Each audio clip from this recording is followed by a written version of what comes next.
Todos los días, Rusia envía a cientos, si no es que miles, de sus soldados a la guerra en Ucrania. Picadora de carne.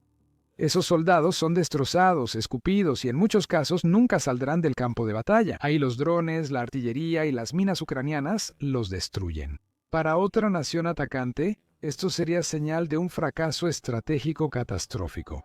Pero para Rusia, todo es parte del plan del Kremlin. Se han revelado pérdidas catastróficas rusas. Pero el Kremlin sigue afirmando que la guerra en Ucrania va según lo planeado. El 14 de octubre, Euromaidan Press publicó un artículo con datos del Ministerio de Defensa del Reino Unido. Las cifras no muestran el plan de batalla de Rusia en Ucrania. Según el Ministerio de Defensa, Rusia ha tenido 332.000 bajas hasta 2025. Esas cifras son hasta el 12 de octubre, según el Ministerio de Defensa. Así que podemos considerar octubre como medio mes. Este número por sí solo significa que Rusia está perdiendo poco menos de 35.000 de sus soldados mensualmente en la guerra de Ucrania. Y empeora. Esos 332.000 se suman a las pérdidas previas de Rusia, elevando las bajas totales rusas a 1.118.000 millones.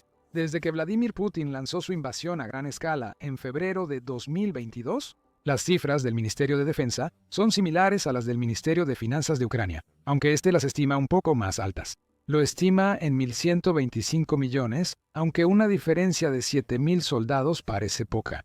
Sin embargo, 7.000 equivalen al ejército permanente de Estonia, que tiene 7.700 efectivos según Global Firepower. Eso no es nada para el Kremlin. Para Rusia, perder 7.000 soldados muertos o heridos es algo rutinario, como verás enseguida. La conclusión aquí es simple. Rusia no solo está perdiendo soldados, está perdiendo ejércitos enteros. Cualquier otra nación invasora que perdiera 11 millones de soldados con 332.000 bajas en 3/4 de año ya se habría rendido. Al menos habría propuesto un alto al fuego o un plan B, pero Rusia no lo hizo. Esta alta tasa de bajas no es una tragedia nacional, sino parte del plan.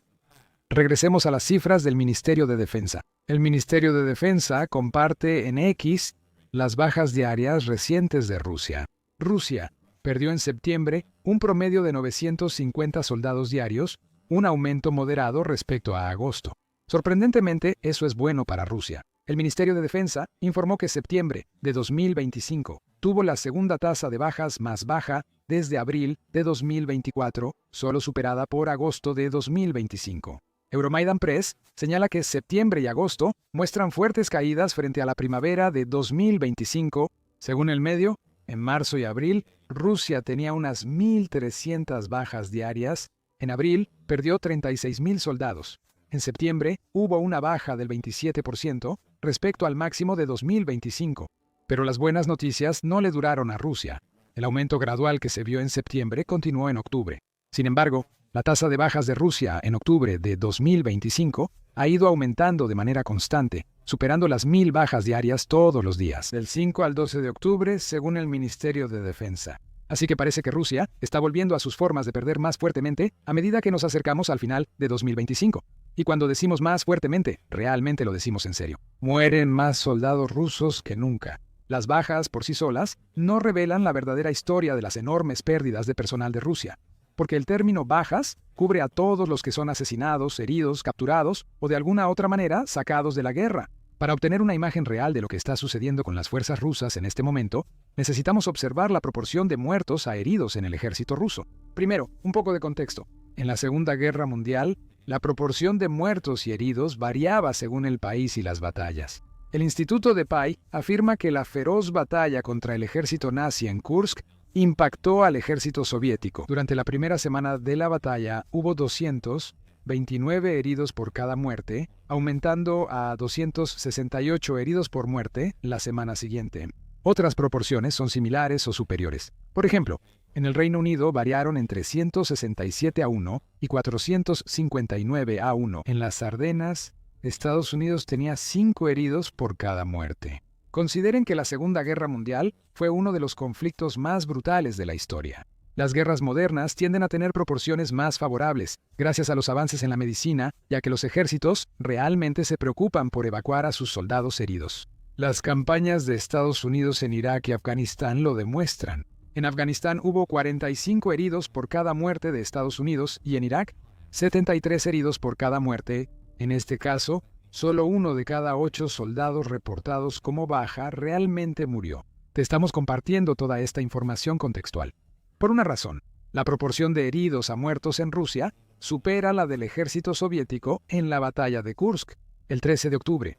Político informó sobre un informe conjunto entre Media Zona y la British Broadcasting Corporation. Ese informe confirmó las pérdidas rusas durante los primeros 8 meses de 2025 y llegó a una conclusión notable. Por la ausencia de un sistema adecuado de evacuación, hay 13 soldados heridos por cada muerto en el campo de batalla. Esto indica un bajo nivel de supervivencia de los heridos, quienes están mal entrenados en medicina táctica, y por lo general son abandonados sin ayuda después de resultar heridos, según afirma el informe. Eso pone las cifras de bajas de Rusia en una perspectiva completamente nueva. Si el país ahora está perdiendo alrededor de 1.000 soldados por día en octubre, eso significa que casi la mitad de esas bajas son muertes. Estos son soldados que nunca podrán volver a luchar otro día por Putin, lo que significa que absolutamente tienen que ser reemplazados. Rusia no solo está perdiendo soldados por heridas, está viendo a sus soldados morir en el campo de batalla, literalmente. Sin planes reales de evacuación, el Kremlin sacrifica las vidas de los soldados. ¿Quiénes podrían haberse salvado si Rusia estuviera librando algo que siquiera remotamente se pareciera a lo que conocemos como una guerra moderna?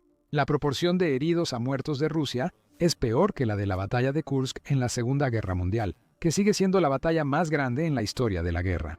Pero quizá esa batalla nos ayude a entender por qué todo esto es parte del plan de Rusia. Por devastadora que haya sido la batalla de Kursk para la Unión Soviética, aún así logró ganar la pelea. Eso impidió que Alemania realizara las grandes ofensivas planeadas en el frente oriental. Y para muchos, la batalla terminó siendo el punto de inflexión en la guerra. En este momento, estamos viendo que Rusia enfrenta una proporción de heridos a muertos peor que la que se vio incluso en esa batalla. Esto puede ser porque Rusia piensa que ganará en Ucrania solo por la cantidad de mano de obra. Hablaremos de eso después en el video. Por ahora, las bajas de Rusia parecen empeorar. El 14 de octubre, United 24 informó que Ucrania reportó 190 enfrentamientos con tropas rusas en toda la línea del frente ese día. Rusia no salió bien de esos enfrentamientos. Ucrania informó que el ejército ruso perdió 1.200 soldados en un solo día, junto con 5 tanques, 29 sistemas de artillería, 145 vehículos y 390 vehículos aéreos no tripulados. Ucrania también realizó muchos ataques contra Rusia, según informa el medio, con un enfoque particular en los puestos de mando y el equipo de Rusia. En el último día, las fuerzas de defensa, aviación, misiles y artillería atacaron 7 áreas de concentración, 3 puestos de mando y 2 piezas de artillería rusas, según el Estado Mayor.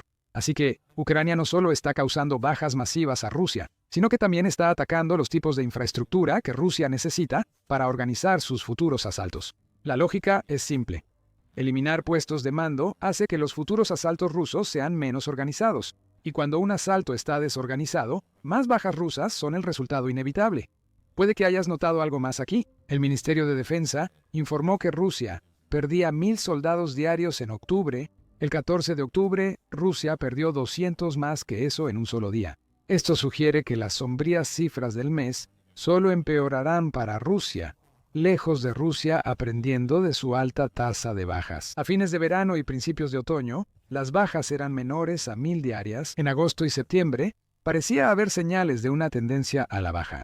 Ya en octubre, Rusia sigue enviando más de 1.000 soldados diarios a la picadora de carne, mostrando que carece de una estrategia alternativa real para ganar en Ucrania. Ese es el punto.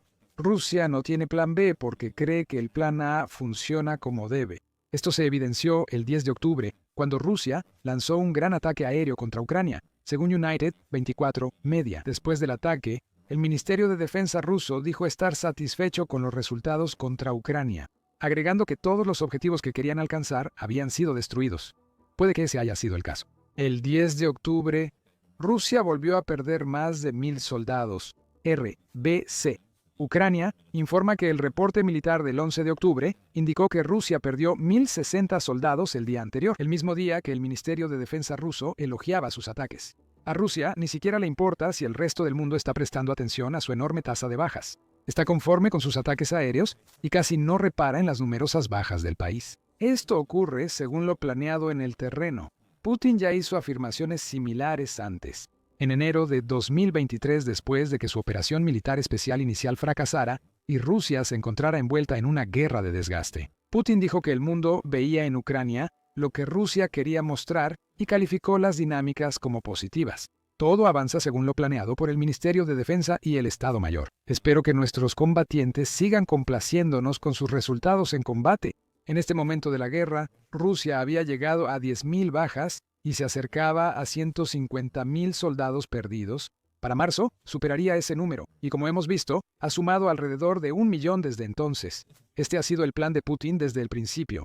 Cuando el Kremlin dice que la guerra en Ucrania va según lo planeado, no miente. Rusia ha convertido la muerte masiva de sus soldados en parte central de su estrategia, en lugar de usar el enfoque de asalto combinado mucho más moderno, que habría llevado a una tasa de bajas mucho menor.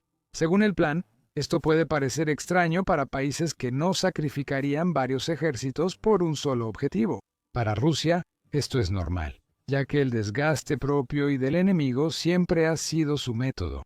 Eso es según el interés nacional, que dice eso. Lo que está sucediendo en Ucrania se alinea estrechamente con la forma en que Rusia ha utilizado sus fuerzas durante muchos conflictos del pasado. La forma rusa de hacer la guerra, por así decirlo, utiliza como arma sus históricamente enormes cantidades de tropas disponibles para lograr el éxito en el campo de batalla, dijo el medio en abril pasado. Eso es justo lo que vimos en Ucrania, al menos en el terreno. Rusia ha adoptado una estrategia en la que repone constantemente sus fuerzas mientras Ucrania las reduce. Lo mismo ocurre con el equipo de Rusia. Al Kremlin no le importa que sus soldados y equipo sean destruidos en Ucrania. Es una consecuencia esperada de su enfoque bélico. Lo único que realmente importa es que esos soldados y ese equipo están obligando a Ucrania a gastar municiones y a perder gente. El avance lento hacia el interior de Ucrania está siendo posible únicamente por la pura cantidad de soldados. En la Primera Guerra Mundial, Rusia envió millones de soldados contra austrohúngaros y alemanes, según el National Interest. En la siguiente guerra mundial, Joseph Stalin movilizó a la Unión Soviética como nunca antes, provocando situaciones como la batalla de Kursk. Se estima que Rusia perdió 80.000 soldados y Alemania 20.000 en esa batalla. La batalla de Kursk sigue siendo una gran victoria rusa, aunque para otro país esas pérdidas serían catastróficas. Un evento militar tan devastador que dejaría al país tan debilitado que una fuerza invasora podría causar daños graves en futuras batallas. Para Rusia, esas pérdidas son parte del plan. Ucrania muestra que Rusia usa el mismo desgaste al atacar o defender. En junio, David Blair de The Telegraph analizó el enfoque de Rusia en Ucrania hasta ese momento. Su artículo incluía un gráfico interesante. Se estimaba que 250.000 soldados rusos murieron de 950.000 bajas. Esas cifras se registraron después de poco más de 3 años de guerra. Para ponerlo en contexto, la gráfica muestra que 58.220 soldados estadounidenses murieron en la guerra de Vietnam, que duró 8 años, lo que demuestra lo anticuada que era la ofensiva terrestre de Rusia, incluso hace más de medio siglo. Esas cifras hacen pensar en Putin lanzando a todo su primer ejército invasor al horno. Luego reunió otro y repitió el proceso varias veces, escribió Blair en junio. Y tiene razón, eso es exactamente lo que Rusia ha hecho. Y al igual que el artículo de National Interest, Blair dice que la adhesión de Putin a la historia de Rusia, en lugar de a las formas modernas de hacer la guerra, es la culpable. Él afirma que la visión del presidente ruso sobre la guerra no parece basarse en conflictos posteriores a 1945. Putin, en cambio, conoce bien la Gran Guerra Patriótica, la lucha soviética contra la invasión de Hitler entre 1941 y 1945. La Segunda Guerra Mundial parece ser el modelo ruso para Ucrania. Eso, junto con la indiferencia de Putin ante las bajas rusas, explica por qué las cifras del Ministerio de Defensa son, según Rusia, parte del plan. Es solo un plan que no tiene sentido para ningún ejército moderno, porque los ejércitos ya no están hechos para pelear de la manera en que Rusia está peleando. Eso no es solo estratégico. Los ejércitos occidentales no tratan a sus soldados con la indiferencia que, según Blair, Putin y el Kremlin muestran hacia las tropas rusas. Putin acepta el sufrimiento, no le afecta. Rusia enfrenta más bajas que casi cualquier guerra desde la Segunda Guerra Mundial. La pregunta que hay que hacer es ¿por qué? Parte de la respuesta de por qué todo va según lo planeado desde la perspectiva rusa es que las fuerzas de Putin están logrando avances. No son avances impresionantes de ninguna manera, sin embargo, existen. El 8 de octubre, Reuters reportó que Putin dice que Rusia ha capturado unas 1.000 930 millas cuadradas de Ucrania en 2025.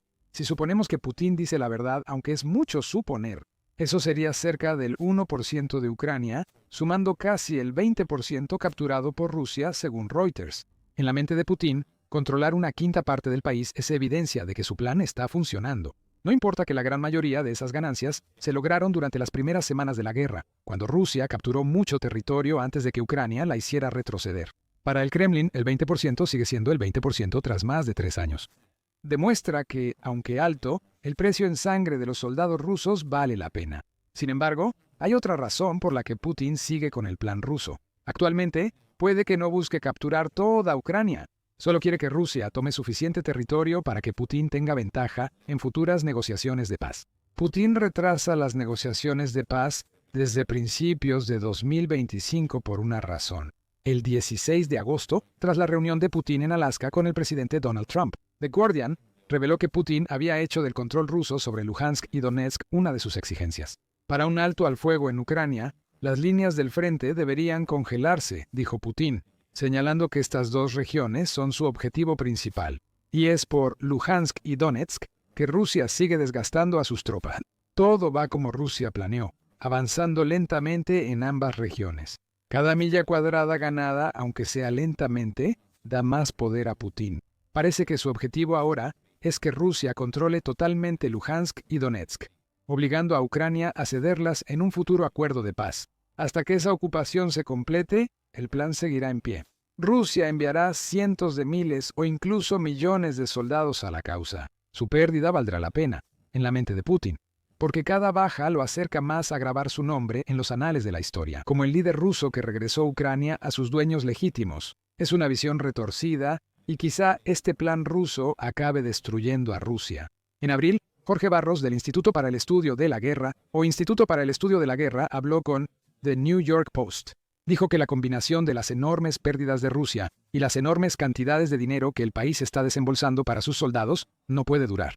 El sistema para generar combatientes funcionó 25 años, pero ya empieza a fallar, afirmó Barros. Rusia está limitada por las leyes de la economía, los recursos escasos, y no hay un recurso infinito de mano de obra en Rusia. Un informe del Instituto para el Estudio de la Guerra señala que los problemas económicos por la alta tasa de bajas de Rusia probablemente se agraven en 12 a 18 meses. Así es, alrededor de finales de 2026, y eso significa que el plan de Rusia podría estar funcionando con una fecha límite. ¿Puede el Kremlin lograr sus objetivos en Ucrania para entonces? O que todo salga según lo planeado no significa nada cuando el plan estaba mal desde el principio. Algunos ven el plan de Rusia como una catástrofe estratégica que es más probable que destruya a Rusia que lograr la victoria en Ucrania. Con muchos soldados muertos y la economía al borde del colapso, la guerra de Putin está destruyendo Rusia. Esto apenas inicia.